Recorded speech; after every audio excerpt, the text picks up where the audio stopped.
이렇게 앉기로 했어요? 응? 잘 비켜주고 이쪽을 좀 털어놓으면 좋은데 여기 뭐가 있어서 양쪽으로 들어가게 하려고 그랬거든요. 사실 교회 처음에 구상할 때 조금 좁고 이쪽으로 통과하게 하려고 했는데 이제 이렇게 됐어요. 그러니까 안으로 들어가는 사람 위해서는 앞에 있는 사람 좀 이렇게 나와주고 들어가는 사람들 조심해서 들어가고 사람들이 정답게 앉아야지 다투면 안 되죠. 우리 오늘은 자 뒤에 우리 유십사님부터 우리 예지로 이렇게 해서 오면서 이쪽 김종룡 제기까지 이렇게 인사 같이 눈을 마주하면서 최선을 다해서 축복하는 시간 왔습니다. 시작. 할렐루야. 샬롬 샬롬 샬롬 샬롬 샬롬 샬롬 샬롬 샬롬 샬롬. 하나님 사랑합니다. 여러분 주 안에서 사랑합니다. 오늘 제목 He was called. 하나님이 그를 부르시죠. 아까 우리 존 파이퍼 목사님 굉장히 훌륭한 목사님이고 저서도 많이 지으셨던 그런 목사님이 아주 얼굴이 그저 많이 마르시고 목에 힘을 돋궈가지고 여러분 절대로 삶을 낭비하고 살지 마십시오. 나중에 조개껍질이나 호화로운 그런 그 유람선을 하나님 보십시오 하고 자랑하는 그런 인생이 되지 마십시오. 물론 아까 그 의사 선생님들처럼 그 여자분들처럼 80세가 넘은 나이에 그렇게 그 열악한 곳에 가서 그렇게 헌신하고 섬기는 일만이 다 물론 아니지만 그죠? 우리가 하나님의 그 사랑을 주변에다 전하고 증거하고 그 도구로 쓸 수 있다는 것이 얼마나 귀하고 감사한 일인가를 생각하면서 하나님께 영광 돌리는 그러한 일, 그 부르심이 얼마나 귀한지 하는 생각을 저는 하면서 오늘도 또 반가운 소식을 하나 듣고 그러면 안 되는데 자꾸 그 감동의 눈물이 나는 게 우리 교회는 저만 빼놓고 이한나 목사만 빼놓고 여러분들은 다 정말 대단한 분들이 모여있구나. 근데 옛날에 하나님이 그 감동을 사실 주셨거든요. 우리가 이제 그 길을 제가 잘 이끌어오지 못해서 지금 이렇게 어려움이 많고 마음들이 서로 다 갈라져 있긴 하지만 맞습니다. 하나님께서는 그러한 뜻을 세우셔서 교회도 세워주시고 또 각자 나름대로 하나님의 은혜로 제 은혜가 아니라 하나님의 은혜로 성령도 받게 해주시고 했는데 제가 그만 이렇게 부족해서 그 뜻을 하나님 뜻을 온전하게 이루고 가고 있지 못하고 계속 어려움을 당하고 시행착오를 당하고 있는 게 아닌가. 그래도 너무 감사하다. 그래도 뭔가 그 작은 어떤 그 태동이 호흡이 뭔가를 만들어가는 그런 마음이 너무너무 감사하다. 그 마음이 왔었어요. 우리 유유전장에 나갈 때 파송을 해서 나가는구나. 그리고 또 아기 부분이 그 슬퍼하고 아파할 때도 대신 생명을 연장해 주셨구나. 그런데 귀한 씨앗이 드디어 떨어져 가고 있습니다. 그래서 하나님께 우리 이따 이브 때 기도하실 때 우리 기도할 때 이브 때는요 다들 지루해 하시고 해서 이런 동영상 한 10분, 15분, 20분 안짝짜리 하나를 제가 어젯밤에 4시경까지 사실 이 존 파이퍼 목사님 이 영상도 무척 갈등을 많이 했어요. 보시면 저희 블로그에 보면 많은 게 올라와 있죠. 어떤 목사님 엄청난 은혜다. 뭐 일하다가 너무너무 힘들 때 우리 블로그에 와보면은 영상도 있고 찬양도 있고 너무 좋은 글들이 너무 많다. 칭찬을 제가 어제 받고 마음이 참 좋았어요. 여기 3년여 다 돼가는데 그동안 하루도 쉬지 않고 거의 매일 특별한 날 하루 이틀 빠진 일이 한 번인가 있었을 것이고요. 늘 글을 올리고 또 우리 자료를 설교에 쓰이는 자료들을 올려놨는데 요즘에 또 제가 영상도 이렇게 올려서 그런데 정말 좋은 영상들 너무 많은데 어떻게 하면 우리 성도님들 제가 부족하니까 어떻게 해서 말씀에 아니면 영상으로라도 은혜를 받을까라고 고심을 많이 하다가 이 존 파이퍼 목사님 것으로 해야겠다. 새벽에 잠자기 직전에 마음의 결정을 했습니다. 이런 말씀을 보지 않아도 듣지 않아도 여러분들 너무나 잘 아시겠지만 이따 우리 오후에도 이렇게 그죠? 길면 힘드니까 그렇게 우리 찬양 조금 하고 기도하는 뭐 각자 기도하든 합심해서 기도하든 그런 시간 그래도 우리 3부 예배는 꼭 드려야 되니까 점심 후에 하나님 감사합니다. 또 일주일 지켜주십시오 하고 기도하는 시간을 갖도록 하니 특별한 경우가 없으신 분들은 되도록이면 예배에 참석해 주시기 바랍니다. 우리 꾼동이들도 이렇게 긴 게 아니고 재밌어요. 그러니까 그건 자의로 참석할 수 있으면 참석해 주고요. 캔달, RT 캔달에 쓴 내일의 기름 부음이라는 그런 책에 아주 귀한 말씀이 수레공에게 증거합니다. 가장 가장 불행한 것, 우리의 삶이 어제 기름 부음 받은 것으로 끝나는 것. 누가 그랬어요?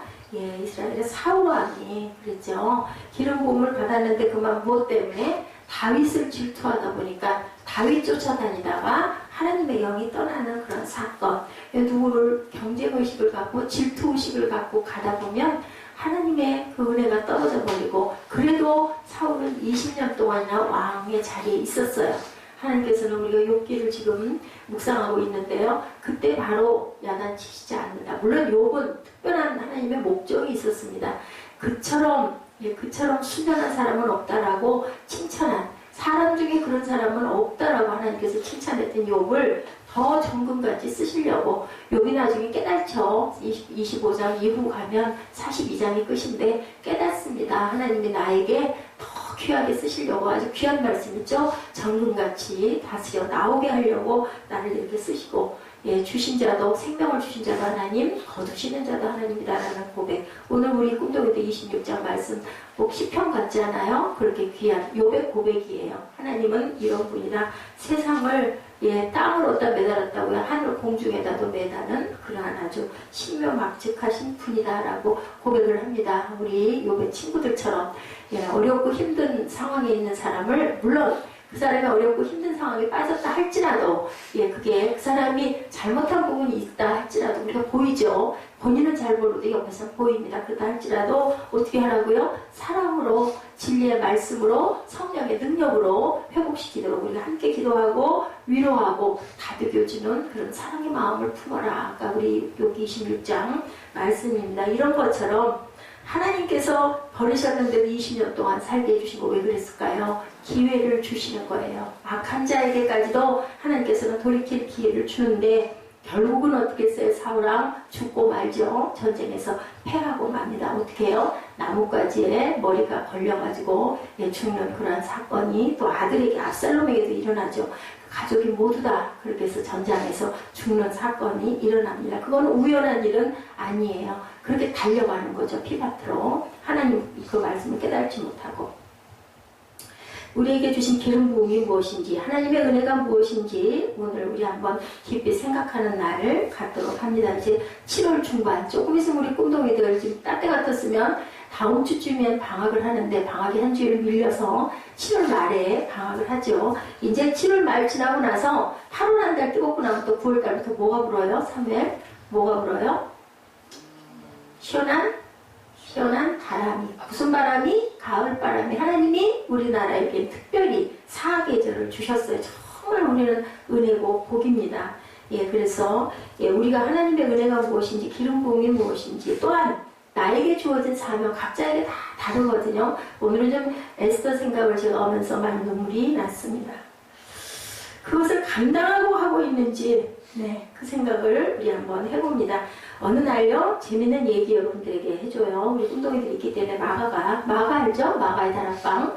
예수님의 제자 마가가 꿈을 꿨어요. 꿈속에서 예수님이 힘겹게 십자가를 지고 가고 계시는 모습을 봅니다.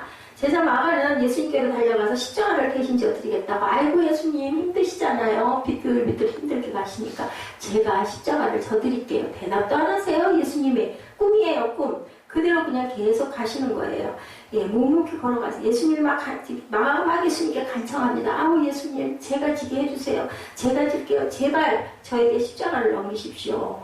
양어깨에 무거운 십자가를 지고 가신 예수님이 문득 서시더니 마가를 이렇게 쳐다보세요. 꿈에 쳐다보시더니 얘기를 합니다. 내 십자가 걱정하지 말고 가서 네 십자가나 제대로 져라고 얘기를 하시는 거예요. 그 소리를 듣고는 그냥 하다닥 놀래가지고 그 십자가를, 자기 십자가를 들고 막 뛰어가요. 자기 십자가는 저기 나둥그러져 있거든요. 예수님 십자가 지겠다고 막 중간에 던져놓고 가다가 예수님 만나서 그걸 보고는 제가 져드릴게 했던 거죠. 그리고 쫓아갔어요. 어깨에다 메고 그 헐레벌떡 예수님 계신 자리로 다시 막 급하게 갔더니, 아니 주님은 지셨던 십자가가 없어요, 등에. 그래서 마가가 물어봐요. 예수님 지셨던 십자가는 어떻게 하셨어요? 라고 물어봅니다. 왜 십자가가 없었을까? 여러분들? 주님의 십자가는 어디로 갔습니까? 물어보니까 대답하신다. 예수님이, 형제여, 내가 사랑으로 내 십자가를 질 때 바로 내 십자가를 지는 거나 다름이 없어. 무슨 말이에요? 내 십자가를 지는 것과 다름이 없다. 네가 네 십자가를 잘 지면, 그냥 지는 게 아니라 억지로 지는 게 아니라 어떻게 지면, 사랑으로 지면 내가 짊어지고 있는 십자가를 네가 진 거랑 똑같아. 무슨 말씀일까요? 예수님이 그만큼 기뻐하신다. 십자가가 무게가 느껴지지 않고 내가 이거 지고 가는 십자가의 무게가 그만큼 가벼워져서 없는 것 같이 된다라는 말씀을 하는 거죠. 예, 우리 18절에서 24절의 말씀, 교회가 생긴 이래 복음을 전하기 시작하면서 늘 있었던 문제죠. 사람들이 살아가는 방법에는 두 가지 경향이 있죠. 하나는 상대방이 나와 갖기를 원하고 요구하는 것, 다른 하나는 내가 가지지 못한 것을 가진 상대방을 부러워하는 거죠. 고린도 교회도 문제가 심각했던 거예요. 어느 교회나 다 문제가 있었는데 사도 바울이 특별히 고린도 교회를 굉장히 염려했어요. 고린도 교회는 어떤 교회였어요? 문화가 엄청나게 고린도가 발달됐던 항구 도시였어요. 문물의 모든 그 어떤 다리 교량의 역할을 하던 고린도다 보니까 지금 우리나라의 그 문명 발달되어 있는 거 못지 않을 정도로, 예, 그 옛날에 한 3,000년 전에도 터키 땅이 있었다면 여러분들 믿으시겠어요? 도성관이 엄청난 도성관이 있었다고 믿으시겠어요? 그렇게 대단한 문물이 있었던 그런 고린도 주변의 그런 나라입니다. 어떤 사람은 이방인인데 부르심을 받고 어떤 사람은 유대인인데 부르심을 받기도 합니다. 안 받기도 합니다. 그죠? 이들의 가장 외적인 차이, 여러분들 이방인과 유대인의 바깥으로 볼 때 표지가 뭐예요? 구별하는 표징 뭐예요? 맞아요. 할례. 할례. 그리고 지금 오늘 본문의 그 얘기가 그 얘기죠. 할례 받는 것 가지고 너무 신경을 쓰지 마라. 그리고 얘기하고 있죠. 18절. 할례자로 부르심을 받은 자가 있느냐? 무할례자가 되지 말고, 무할례자로 부르심을 받은 자가 있느냐? 할례 받지 말라. 그게 중요한 게 아니다. 뭐가 중요하다? 본질적인 것을 깨닫는 것이 중요하다. 이런 하나의 의식이 중요한 게 아니라 19절이죠. 할례 받은 것도 아무것도 아니고 할례 받지 아니하는 것도 아무것도 아니로되 오직 하나님의 계명을 지키는 것일 뿐이다 라고 말씀합니다. 각 사람은 부르심을 받은 그 부르심 그대로 지내라. 오늘 우리 읽지 않았지만 우리 요절의 중심 주제를 저는 이 20절 말씀으로 잡았어요. 제가 또 주어로 아까 받았는데 여러분들 20절 나와있죠. 각 사람은 금주 말씀, 부르심을 받은 그 부르심대로 지내라. 그죠? 전주 고린도전서 3장 23절이었습니다. 너희는 그리스도의 것이요 그리스도는 하나님의 것이니라. 우리는 예수님 거고 예수님은 하나님 거고 뭐다? 하나다라고 얘기를 하죠. 그리고 오늘 바울 사도는 얘기를 하죠. 예, 부르심을 받은 그 부르심대로 제가 그래서 맨 끝에 예배자 여러분들 우리 교회가 어떻게 보면요 이 찬양을 하니까 저는 그 바울 전도사님 생각이 나요. 이 찬양을 그분을 통해서는 알게 됐고 요즘에 또 우리 보라자매가 아주 좋은 찬양을 잘 불러줘서 제가 참 감사하게 늘상 메모라고 하는데 그 예배자의 그 가사를 보면 참 애잔하지 않아요? 어떻게 보면 우리 교회 같다는 생각을 참 많이 해요. 아무도 섬기지 않고 아무도 예배하려고 하지 않고 이런 정말 거의 없고 그런데도 작은 불빛같이 지금까지도 거의 6년을 넘어갔죠. 6주년이 지나갔으니까 이렇게 예배가 끊임없이 특별한 경우 한두 번 있었던가요? 그래서 찬양 예배를 한 번이가 제가 어쩔 수 없이 세미나에 갔을 때 그랬던 적이 한 번 있었던 것 같고요. 이번에는 수요일에 좀 늦었지만 예배를 드렸죠. 예, 그랬지만 나머지는 위석 한 번 안 받고 또 초빙 한 번 못한 거죠. 그죠? 초빙을 많이 해야 되는데 그리고 어찌든 간에 저는 열심히 달려갔습니다. 하나님이 보여주신 대로 하늘에서 백지두루마기가 내렸기 때문에 거기에 열심히 하나님의 말씀을 적으라고 나에게 보여주셨다라고 생각을 하고 감사한 거는 하나님 말씀을 제가 너무 부족하지만 묵상하고 말씀을 증거하려고 준비하면서 너무너무 기쁘고 그죠? 밤을 새워도 피곤하지가 않고 어저께 어떤 목사님이 저를 보고 외롭지 않으세요? 외로울 새가 어딨어요? 목회자들도 다 외로움을 느끼니까 그런 부분을 잘 해소를 하고 가십시오. 좋은 말씀을 해주시는데 저는 그런 생각을 해본 적이 정말로 없어요.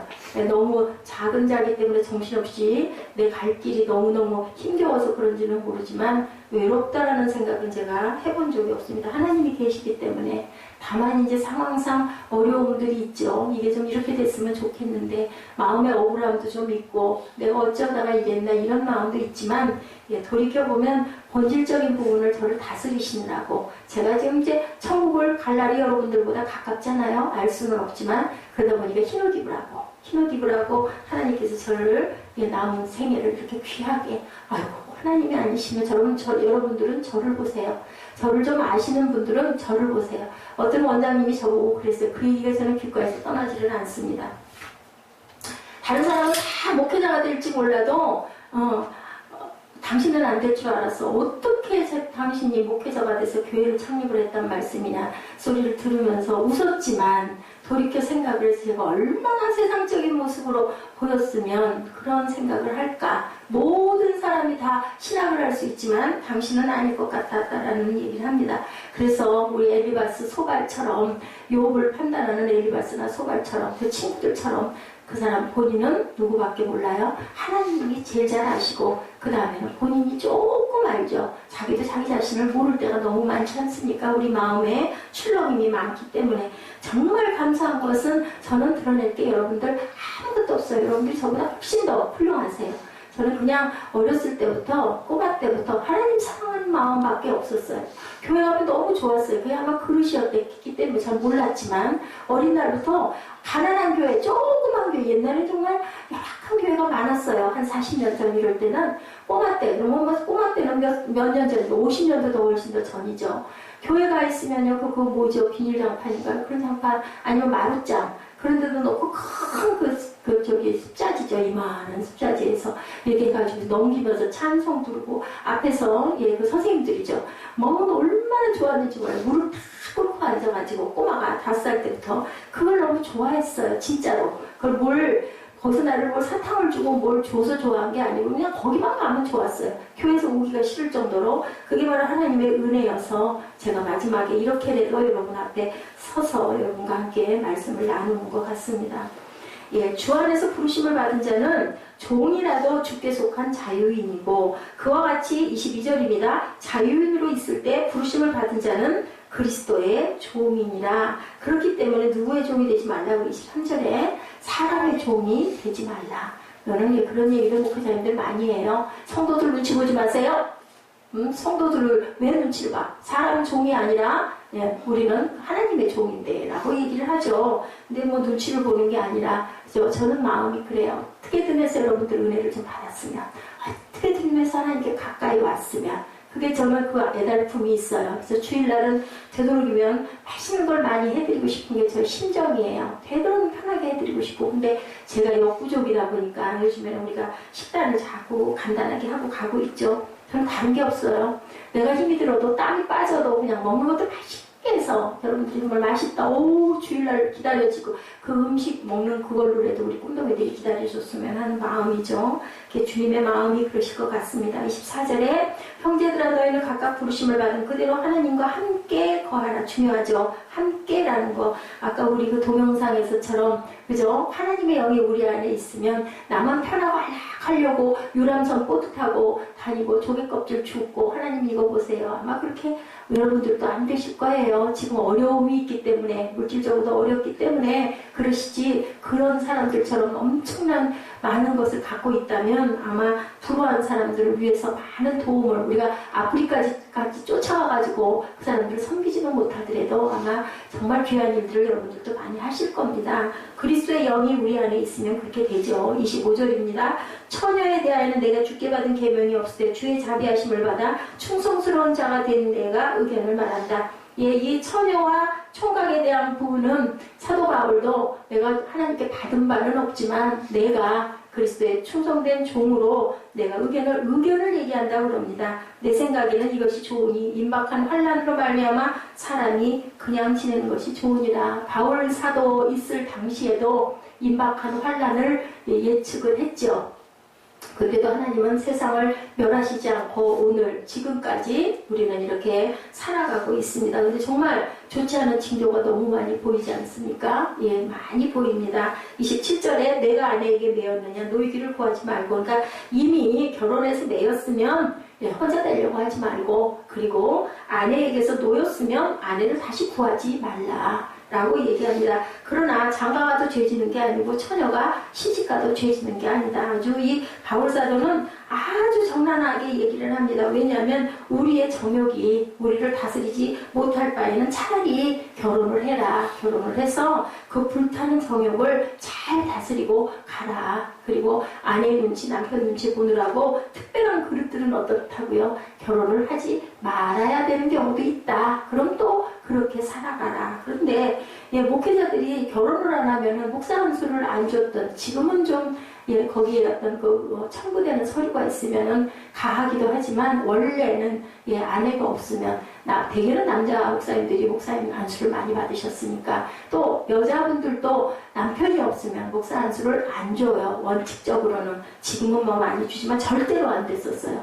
그래서 어떤 목사님은 목사 안수를 받아야 되고 목회를 해야 되기 때문에 24살 나이에 장가를 갔다라고 고백을 하신 분이 계시더라고요. 보면은 염려 얻기를 원한다. 장가가지 않은 자는 주의를 염려하여 어찌하여야 주를 기쁘시게 할까 하되 33절 재밌죠. 장가간 자는 세상 일을 염려하여 어찌하여야 아내를 기쁘게 할까. 결혼을 하면 이만큼 어려운 부분이 있다. 마음이 찢어져 나가는 부분이 있기 때문에 목회하는데 조금은 문제가 되고, 또한 결혼한 사람들은 뭐라 그래요? 몸이 고달프다라고 본문 중에 보면 나와 있습니다. 그러니까 다 그런 거예요. 누구나 결혼하면 가정생활 하려고 그러면 몸이 고달플 것을 너희들은 알아라. 그렇지만 하나님께서는 가정을 지니고 가기를 원하시죠. 근데 특별한 경우에는 가정이 없이 홀로 가는 법도 있다라는 얘기를 여기서 합니다. 그들로 결혼하게 하라. 죄 짓는 것은 그거는 아니다. 그가 마음을 정하고 부득이한 일도 없고 자기 뜻대로 할 권리가 있어서 약혼녀를 그대로 두기로 하여도 그것도 또한 잘하는 거다. 결혼하는 자도 잘하거니와 결혼하지 아니하는 자는 더 잘하는 것이다. 더 잘한다고 얘기해. 바울은 은근히 독신이 났다. 바울사도는 독신이었다고 해요. 결혼했었는지는 모르지만, 그러니까 세상을, 그때 바울이 알고 있는 세상을 5바퀴를 돌고 그죠? 선교여행을 하면서 교회들을 세워갈 수 있었지. 아내가 있었으면 어려웠을 거예요. 베드로는 아내가 있어요. 왜냐하면 성경에 베드로 장모 얘기가 나오거든요. 그리고 다닐 때마다 아내를 데리고 다녔다라고 성경 곳곳에 나타나 있습니다. 39절, 아내는 그 남편이 살아있는 동안에 매여있다. 남편이 죽으면 자유로워져서 뜻대로 시집을 가라. 어떻게 하라고? 주 안에서 할 것이니라. 주 안에서 하지 않은 결혼은 엄청난 각오를 해야 되죠. 40절, 내 뜻대로 그냥 사는 것이 더욱 복이 있으리로다. 나도 또한 하나님의 영을 받은 줄로 생각하노라. 바울이 고백하죠. 나도 또한 하나님의 영을 받아 내가 혼자 가고 있어. 얘기를 합니다. 본문 말씀에 이렇게 우리가 쭉 한번만, 다른 얘기가 아니죠. 이렇게 이제 결혼을 하지 않아도 되고 결혼해도 돼야 되는데, 결혼하면 아내를 살펴야 되고 아내는 남편을 살펴야 되고 하다 보면 하나님 일하기가 어려움도 있다. 그렇기 때문에 어떤 것이 옳다, 어떤 것이 아니다라고는 얘기할 수가 없다. 십자가 얘기 여러분들 귀하게 가슴에 담으시기 바랍니다. 내가 내 십자가를 잘 지고 가면 하나님의 짐이, 예수님의 짐이 없어져서 홀가분해진다. 그렇기 때문에 우리는 우리의 짐을, 하나님 일 열심히 하려고 하는 사람은 어떻게 해요? 내가 먼저 내 짐을 잘 질 줄 알아야 되고 은혜를 받아야 하나님의 일을 해도 힘들지 않다라는 거죠. 우리는 그래서 얘가 사랑으로 내 십자가를 질 때 바로 내 십자가를 진 것이나 다름이 없다. 고린도전서 말씀에 우리가 생긴 대로 살기라는 생각을 해봅니다. 부르신 그곳에서 라고 바꾼 것이, 우리는 우리 생긴 대로 우리가 있는 곳에서, 그죠? 최선을 다해서 예배. 우리 주보가 참 은혜가 있는 주보죠. 보면은 하나님은 영이시니 요한복음 말씀이 그대로 올라가 있죠. 이게 6년 동안 예배하는 자가 어떻게 해요? 신령과 진정으로 예배할지니라. 요한복음 4장 14절 말씀이죠. 우리는 부르신 그 자리에서 생긴 대로 최선을 다해서 최고의 예배를, 사람이 있거나 없거나 누구를 위해서 사람을 보고 드리는 게 아니라 하나님을 위해서 최고의 예배를 아무도 없어도 드릴 줄 아는 각오와 마음가짐이 있어야 된다. 여러분들 영이신 하나님 눈에 보여요? 보라 보여요? 안 보여요? 뭐 느껴요? 느낄 때가 있죠. 하나님이 나를 보고 계시는구나. 여기 써졌죠? 호람데오. 그러니까 하나님이 나를 늘 보신다. 억울해도, 슬퍼도, 속상해도, 또 어떤 고난 중에 있을지라도 내가 울며 기도해도 가끔은 원망하고 때를 써도 하나님께서는 우리를 잠잠히 보신다. 엄마 생각하면 돼요. 꿈동이 여러분들은 내가 그럴 때 엄마가 나를 어떻게 생각할까? 내가 너무 어디서 다쳐서 아파. 그러면 엄마는 나를 어떻게 할까? 내가 너무 억울해, 원통해, 속상해, 슬퍼. 그럴 때 엄마는 나를 어떻게 바라볼까? 그거를 생각하면 하나님의 마음을 딱 알고 늘 살피죠. 무관심한 것 같지만 부모님들은 여러분들을 항상 눈동자같이 신경 쓰고 살피고 있다는 것을 우리 꿈동이들은 알아야 됩니다. 할례 아까 얘기하다 돌아왔습니다. 아들이 복음을 듣고 그리스도 안에서 새로운 피조물이 된 것에 대하여 감사하기보다는 이전 사람의 모습 때문에 비교하는 일이 바울 사도 시절에 고린도 교회에도 있었다. 20절에서 명확하게 말씀하죠. 오늘 제가 중심 주제로 잡은 각 사람은 부르심을 받은 그 부르심 그대로 지내라. 우리 신앙도 마찬가지죠. 우리도 부르심을 받은 그 자리에서 하나님이 주신 각자에게 주신 달란트대로 열심히 살아가야 된다. 어떤 그 전도하는 한참 신도시들이 뜨면 거기 제일 먼저 뭐가 들어와요? 미리 신도시 뜨기 전에 우리 그 논밭에 순복음교회하고 그 한신 그 교회 서 있는 거 여러분들 보셨죠? 그거 아마 감리교일 거예요. 한신교회는. 오, 이상하다. 저기 사람도 없는 저거 한가운데, 밭 가운데다가 무슨 교회냐? 왜요? 그쪽으로 길이 뚫리고, 검단 신도시가 연결이 되게 딱 생기니까 미리 교회들이 자리를 잡는데요. 옛날에 그런 프랜카드들이 많이 걸려 있었대요. 전도하느라 요즘 전도도 참 힘들죠. 우리 목사님 설교 한번 들어보세요 하는 프랜카드를 써있는 걸 본 어떤 목사님의 말씀입니다. 저거는 전도가 아니다. 교회 선전이다 라는 생각이 들었다고 합니다. 개인이 붙여놓은 것 같지는 않고 아마 교회에서 전도하느라고 우리 목사님 유명한 말씀 너무너무 잘하세요. 또 어떤 면으로는 이해도 갑니다. 왜냐하면 교회는 말씀이 살아있어야 되거든요. 지금은 각자 특징들이 있는 교회들이 많지만 한 20-30년 전만 해도 정말 중심이 말씀이었었어요. 찬양보다 말씀. 요즘에는 또 꼭 그렇지만도 않지만 그래도 아직도 말씀이 가장 중요합니다. 말씀이 옆으로 빗나가거나 교리에서 어긋나거나 은혜가 너무 없거나 그러면은 오래 있기가 어렵죠. 요즘엔 찬양의 은혜가 엄청 많습니다. 그래서 임리 찬양이 우리 마음문을 열어주기 때문에 참 중요하다는 생각을 저는 늘 합니다. 왜냐하면 제가 뒤에서 은혜를 많이 받아요. 임리 찬양을 통해서. 너무 감사하죠. 우리 교회가 세워진 그 이유도 기본도 하나님께 찬양드리기 위해서 우리 교회가 탄생을 했습니다.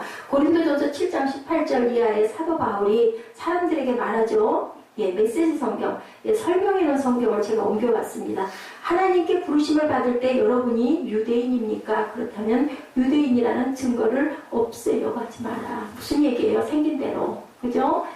아니고 그냥 이방인입니까? 그대로 부르신 자리에서 열심히 하나님을 섬겨라라는 뜻이라는 거죠. 유대인인지 여부가 중요하지 않다. 중요한 것은 하나님의 부르심에 순종하고 그분의 계명을 지키는 것이 중요하다. 우리가 할 수 있는 목만큼 최선을 다하는 것이 중요하다라는 거죠. 닮아가는 것과 부러워하는 것에 구별을 해야 된다. 신앙에서 내가 닮아갈 사람이 있다는 것 굉장한 축복이다. 그렇지만 부러워하는 것이 지나쳐서 누구처럼 사울왕처럼 시기하는 마음이 들게 되면 너희들이 멸망할까 조심하라고 그랬어요. 시기와 질투와 분노는 너희를 무엇의 부덩이로 악의 부덩이로 빠뜨린다라고 얘기를 하죠. 사도 바울도 항상 보면 사도 바울이 말할 때 뭐래? 나 바울 된 사도, 나 사도 된 바울. 왜요? 본인이 하나님의 12제자 안에 들지 못했기 때문에 항상 우리는 그런 컴플렉스를 가지고 갑니다. 베드로의 사역에서 가장 큰 강점, 예수님을 세 번씩이나 부인했던 거. 그거는 자랑이에요, 흉이에요? 자, 보라자매. 자, 베드로가 예수님을 3번 부인한 것. 나는 절대로 그러지 않을 거라고 그랬죠. 그랬더니 예수님이 그랬죠. 너 다 굴기 전에 나를 3번 부인할 거 했는데 진짜 부인했어요. 그럼 베드로가 그 다음에 어떻게 변화됐어요? 성령을 마가다락방에서 받고 엄청난 능력을 받았어요. 그죠? 베드로도 그렇고 바울도 그렇고 손수건만 갔다 병자 환비다 갔다 대기만 해도 병이 날 정도로 그랬어요. 그럼 베드로는 다니면서 설교할 때 뭐라고 설교했을까? 예수님을 3번이나 부인했는데 뭐라고 했을까요? 뭐라고 했을 것 같아요? 그게 장점일까요? 단점일까요? 예지는 알 것 같은데 우리 예지 성경을 잘 아니까 베드로가 예수님 3번 부인한 거 네, 어떻게 작용을 했을까? 사람들한테 보여줄 때. 이해가, 생각이 안 나. 사무엘 어떻게 보여줬을 것 같아? 사람들이 설교를 해. 근데 앉아있는 회중이 볼 때는 저 베드로 옛날에 예수님 3번씩이나 부인했어. 그럴 때 베드로는 어떤 마음이 들까? 죄책감. 자, 우리 희정아, 어떤 마음이 들고, 희정이 나를 열심히 보고 있는데 어떤 마음이 들면서 설교를 할까? 사람들에게.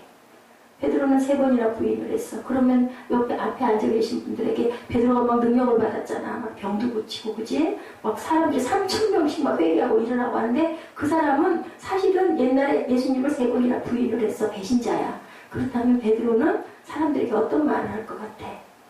응? 나는 하나님을 3번이나 부인을 했어요. 그런데도 하나님 은혜로 내가 이렇게 서 있어요. 그죠? 저도 아까 그 얘기를 했죠. 사실이잖아요. 사실을 얘기하는 거야. 그러면 회중들은 어떤 마음이 들 것 같아? 말씀을 듣는 사람들은. 아, 저렇게 훌륭하고 저렇게 능력을 받은 저 사람도 그 전에 옛날에는 예수님을 3번이나 부인했대. 그러니까 나같이 부족한 나도 하나님 은혜를 받을 수 있어. 그죠? 엄청난 그 목회자의 약함으로 인하여 약한 회중들이 용기를 가질 수 있는 그릇으로 쓰임을 받을 수 있다. 바로 이게 뭐다? 하나님의 영광을 드러내는 그릇이 된 기본이 되었다라는 것. 베드로의 3번의 부인이, 그죠? 그렇게 부인하고 가룟 유다처럼 어이구 나는 망했네. 그러고는 예수님 판돈 갖다가 돈 갖다 주니까 안 받아서 장로들이 그걸 얼굴을 왜 줘? 싫어, 안 받아. 그러니까 밭에다 던져버렸지. 그 돈 집어다가 그 장로들이 할 수 없이 밭을 샀는데 어떻게 했어요? 가룟 유다가 목매다가 죽어서 그 온 창자가 다 터져 나와서 그 밭을 뭘로 물들였다? 피로 물들였다. 그래서 지금도 거기가 피가 치라고. 그러니까 가룟 유다와 베드로의 차이. 가룟 유다는 못 깨닫고 그냥 후회하고 죽었고, 베드로는 깨닫고 내가 정말 잘못했어. 우리 주님을, 그죠? 그랬기 때문에 이렇게 변화가 돼서 성령의 충만한 능력을 받았지. 우리 모두는 다 부족한 사람들이다 라는 얘기예요. 무슨 얘기인지 알죠? 힘이 있고 능력이 있는 사람을 부르는 게 아니라, 우리 성경에도 찬양에도 있죠? 부족하고 연약하고 죄 많은 인생들을 부른다. 죄가 없는 자는 아무도 없다. 알아요? 무슨 얘기인지? 예, 그렇게 얘기를 하고 있는 거예요. 종이든 자유인든 간에 우리 모두는, 여러분 모두는 죄악된 사회에 뭘로 잡혀있다? 볼모로 잡혀있다. 그 사회에서 우리가 살기 위해서 살아나가야 된다. 예, 여러분이 부름받았던 그 자리에 머물고 하나님께서 그 자리에 함께 하시고 고상한 자세를 견지하고 하나님 곁에 머물고 거룩한 자세로 자기의 최선의 삶을 살아가십시오라는 얘기가 오늘 내용 안에 있는 얘기예요. 돈을 얻고 싶은 욕망을 어떻게 선하게 써야 할지 아까 보셨죠? 동영상. 우리 속에 솟아나는 성욕을 뭘로? 결혼해. 제대로 우리가 갖고자 하는 명예욕을 무슨 영광을 위하여? 하나님의 영광을 위하여. 근데 그 사람의 달란트가 그것인지 아닌지 알아보려면 내가 어떤 그러한 일을 맡아 할 때 너무 기뻐. 나는 너무 그게 하고 싶어. 그러면 아, 나는 그런 달란트구나 라는 걸 깨달을 수 있다라는 거예요. 예, 하나님께서 다 피할 길을 만들어 놓으셨어요.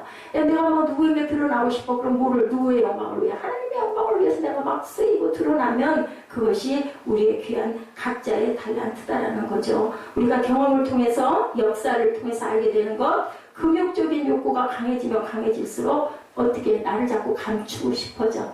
내 어두운 부분이 많으면 많을수록 누구처럼? 예, 아담처럼, 하와처럼 숨죠. 예, 독서는 남을 의식하지 않는 죄, 위선은 남을 의식하는 죄다. 여러분들 무슨 얘기인지 아시겠죠? 부르심이 가치가 있는 이유, 하나님께서 바로 그 자리에서 우리를 값주고 사셨기 때문이다. 오늘 본문 7장 전체의 맥락, 결혼과 독신, 이혼의 문제와 연결이 돼 있는데 우리가 각자 자기의 상태가 어떠한지는 모르지만 하나님께서 우리에게 주신 상황을 받아들이고 최선을 다하라고 오늘 본문 7장에서 말씀하고 계시는 거예요. 결혼과 독신이란 인간의 제도가 하나님의 법을 그렇지만 앞설 수는 없다. 예, 그래서 얘기하죠. 베드로도 얘기하죠. 위에서 무슨 바구니가 내려와요? 예, 네 발 달린 짐승들, 먹으면 안 되는 짐승들 바구니가 내려오죠. 내려왔을 때 제가 그걸 어떻게 먹습니까? 그랬더니 뭐라고 그래요? 하나님이 내가 먹으라고 그러면 먹으면 된다라고 얘기를 해서 그때부터 뭐가 열려요? 아, 이방 사람이 나를, 베드로죠, 베드로. 이방 사람들이 나를 만나러 오는구나. 내가 가서 만나야 되겠다. 기도의 응답은 바로 이거예요. 그게 언제 왔어요? 기도했을 때 환상 중에 베드로에게 내려온 거죠. 그러니까 어떤 것이 원칙이고 정한 거는 없다. 하나님이 허락하시면 우리는 허락받고 그대로 할 수 있다. 할례를 받은 자든 할례 받지 않은 자든 장가를 간 자든 시집을 안 간 자든 아무 상관이 없다라는 게 바울 사도의 오늘 본문의 얘기입니다. 그런데 내 경험으로 봤을 때는 안 가는 게 오히려 낫지 않냐? 하나님 일 많이 하는 사람들은 사도행전 1장에 그 시와 때는 사람들이 정하는 것이 아니다. 2000년 역사 가운데 반복되는 문제 뭐예요? 이 임박한 때, 이 징조와 이 고통이 도대체 언제 오려고 이런 일이 일어날까인데 그것은 알 수가 없다라는 거예요. 본문 27절, 28절에 내가 아내에게 배웠느냐 노이기를 구하지 말고 아내에게 놓였느냐 아내를 구하지 말라. 장가가도 죄짓는 게 아니고 처녀같이 시집가도 죄짓는 것이 아니로되 이런 일들은 뭐라고요? 육신이 고난이 있으리니 나는 너희를 아끼노라. 18절에 육신이 고달플 거야. 결혼을 하면 그거 하면서 일하려면 힘들 거야. 32절에서 34절을 우리 함께 읽어봅니다. 너희가 염려 없기를 원하노라. 장가가지 않는 자는 주의 일을 염려하여 어찌하여야 주를 기쁘시게 할까 하되 장가간 자는 세상 일을 염려하여 어찌하여 아내를 기쁘게 할까 하여 마음이 갈라진다. 결혼하지 않은 것이 정상이라는 말이 아니라 주의 일을 하는데 결혼하지 않는 것이 어떤 면으로는 도움이 된다. 선교지에 나갈 때 특히 여성분들, 결혼하지 않은 여성분들은 선교지에 나가서 꼭 성공을 한다고 그래요. 근데 섬기는 남편이 있는 경우에는 그런 부분에 어려움이 엄청나게 많다. 결혼하지 않은 사람들이 오히려 선교지에 나가서는 왜냐하면 거기 가서 아이가 있고 그죠? 아내가 있고 또한 남편이 있고 하다 보면 그 사람들이 되게 뭐가 걸려요. 우리나라의 선교사들도 보면 애기들이 다 죽죠. 아내도 죽죠. 또 결혼을 해도 또 죽죠. 그런 부분에 어려움과 환란이 많다. 결혼과 이혼의 문제에서도 율법적인 규제가 아니고 무엇이 유익한가라는 생각을 해라. 그것이 진리의 문제만은 아니기 때문이다. 결혼을 하든 안 하든 그것이 진리는 아니라는 거예요. 일 수도 있고 아닐 수도 있는데 선택은 본인이 하는데 그것을 알고는 있어라. 엄청난 고난과 어려움이 있을 거다라는 거죠. 네. 크리소스톰이라는 그 주교, 교구 가운데 외딴 곳을 한번 방문한 일이 있었다고 합니다. 외진 곳인데다 오랫동안 사제가 없어서 여러 가지 어려움이 많은 곳이었다고 해요. 그곳에 사는 믿음이 좋은 한 농부를 뽑아서 최선을 다해 교육한 다음 그곳 사제로 세우고 돌아왔대요. 근데 콘스탄티노플에 돌아온 크리소스톰은 마음이 불안했다고 합니다. 내가 자격 없는 사람을 사제로 앉힌 게 아닌가 염려가 됐대요. 그래서 다시 그곳에 가서 몰래 예배 시간에 참석해 봤다고 합니다. 예, 성전이죠. 성전 기둥 뒤에 숨어 이 농부 사제가 어떻게 자기 책임을 다하나라는 것을 살펴봤더니요. 그 농부 사제의 모습을 보면서 그만 이 사제는 눈물을 흘리고 말았다고 합니다. 교부장은 짧은 설교를 하는 동안 농부 사제의 얼굴은 열정적으로 빛났고 말 한마디 한마디가 성도들의 마음을 사로잡고 있었대요. 예배가 끝나자 크리스토톰은 제단 앞으로 나가서 농부 사제에게 축복해달라고 무릎을 꿇었다고 합니다. 예, 엄청난 그 위치에 있는 이분이 가서 자기가 세운 그 사제에게 무릎을 꿇었다고 그래요. 나를 위해 축복해 주십시오. 그랬더니 깜짝 놀랐겠죠. 주변님께서 저를 축복해 주셔야 할 텐데 어째서 저에게 축복해 달라고 합니까? 라고 반문을 했더니 주교가 대답했대요. 나를 축복해 주시오. 나는 당신처럼 그렇게 뜨거운 불과 사랑의 가슴을 안고 예배드리는 사람을 본 적이 없어 라고 얘기를 했다고 합니다. 그랬더니 농부 사제가 이상하던 표정을 지으면서 되묻더래요. 그렇다면 주교님 다른 식으로 하나님께 예배 드릴 수도 있다는 말씀인가요? 여러분들 무슨 말씀인지 아시겠죠? 네.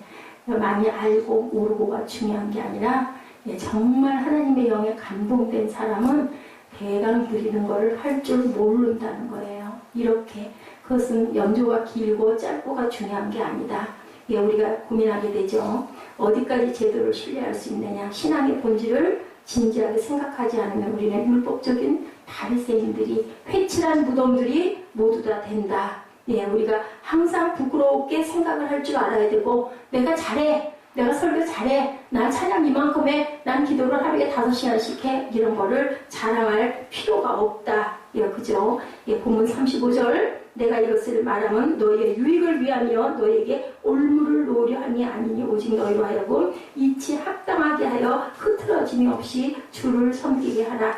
결혼에 대해 우리에게 중요한 교훈 39절이죠. 아내는 그 남편이 살아있는 동안에 매여있다. 남편이 죽으면 자유로워져서 자기 뜻대로 시집갈 것이나 주 안에서 할 것이니라. 예, 고린도 교회 복음이 전해지기 전 예수를 믿고 신앙생활하던 사람들에게 권면하죠. 될 수 있으면 같이 가정을 지켜라. 그리고 다시 결혼하게 된다면 주 안에서 꼭 결혼해라 라고 사도 바울이 얘기합니다. 신앙을 지키고 주의를 하기 위해서 어쩌면 혼자 사는 것이 더 유익할 수도 있다. 그러므로 결국 결론은 우리를 부르신 그곳에서 우리의 사명을 찾아라. 그 자리에서 사명을 찾을 때 우리에게 찾아오는 감사가 있다. 랍비 레비가 하루는 길을 걷고 있는데 어떤 사내가 바쁘게 달려가고 있었대요. 레비는 사내에게 묻습니다. 여보시오, 어딜 그렇게 바쁘게 가시오? 달리는 사내는 뒤도 안 돌아보며 대답합니다. 행운을 잡으러 갑니다. 이 말을 들은 랍비가 웃으며 말했다고 합니다. 어리석은 사람이구만. 지금 자네의 행운이 자네를 잡으러 부지런히 뒤쫓고 있으니 조금 천천히 가게. 귀한 의미가 있는 말이에요. 너무 급하고 너무 바빠서 주변을 돌보지 않다 보면 그만 내게 찾아왔던 좋은 기회들을 다 놓쳐버린다. 어떻게 하고 살아라? 묵상할 줄 아는 마음으로 살아가라는 거죠. 예, 여러분들의 모습 거기에 모든 답이 있다라는 거. 나를 하나님이 부르신 그 부르심은 어떤 하나님의 의미를, 귀한 의미를 갖고 있는가. 어떤 교회 목사님이 이런 반대적인 얘기를 하시는 걸 들어보고 저는 제 생각을 한번 해봤습니다. 예, 되게 그런 얘기 하죠. 교회하고, 예, 목사님들 사택은 따로 떨어져 있어야 돼. 함께 있으면은, 아유, 그거 좋지가 않아. 문제가 많이 생겨. 그런데 이 목사님은 그 교회 안에 자기 집이 있는 게 너무너무 편하고 기쁘다라는 얘기를 하시는 거예요. 그래서 그거 불편하지 않으십니까? 야유회를 간다고 그래가지고 선글라스에다가 반바지를 입고 샌들을 신고 나왔더니 거기 온 모든 그 권사님들, 집사님들, 장로님들이 양복을 다 정장을 하고 나왔더래요. 목사님은 너무너무 깜짝 놀랐다라는 거죠. 아니 왜 야유회를 가는데 옷들을 저렇게 정장을 입고 어떻게 야유회를 갈까? 무슨 얘기를 하는 거예요? 의식이 중요한 게 아니라 마음 중심이 중요하다. 근데 이 목사님 얘기가 그 말씀을 하시는 거예요. 나는 교회 안에 있는 게 너무너무 편해요. 아니 뭐 어디까지 차 밀려서 고생하고 갈 일도 없고 비가 오나 눈이 오나 바람이 부나 성전 안에 있으니까 나는 그냥 예배 드리면 되고 모든 게 다 갖춰져 있으니 얼마나 감사하냐. 중요한 거 안과 밖이 똑같으면 누가 보든 안 보든 아무 상관이 없다. 내가 겉을 포장하고 있다 보니까 안팎이 다르다 보니까 나를 가까이 있는 사람이 아는 게 불편하다라는 얘기가 난다. 여기 우리 고린도전서 7장 말씀 안에도 그거예요. 부르신 자리에서 어떻게 생긴 대로 최선을 다해서 최고의 삶을 하나님께 드릴 줄 아는 그러한 온전한 밭들이 되십시오라는 것이 오늘 본문의 중심이다. 어떻게 해요? 하나님의 계획이 보이는 순간 우리의 삶은 늘 뭐가 된다? 베스트가 된다. 하나님의 계획을 볼 줄 아는 저와 여러분 되시기를 주님의 이름으로 축복합니다. 예, 급하게 가서 행운이 도망가 버리지 않게 뭐 또 쫓아오다가 만나지 못해서 결국은 끝까지 뛰어가다가 결국은 아무것도 잡지 못하는 저와 여러분 되지 않고 행운을 꼭 복을 꼭 만나시기 바랍니다. 어떻게 함으로? 저는 좌우 주변도 살펴보고 묵상도 하면서 진리 안에서 하나님의 귀한 의미를 뜻을 깨달아 아시기 바랍니다. 부르신 그곳에서 나는 예배하네. 우리 3396장 찬양하시고 결단하시는 시간 갖도록 합니다.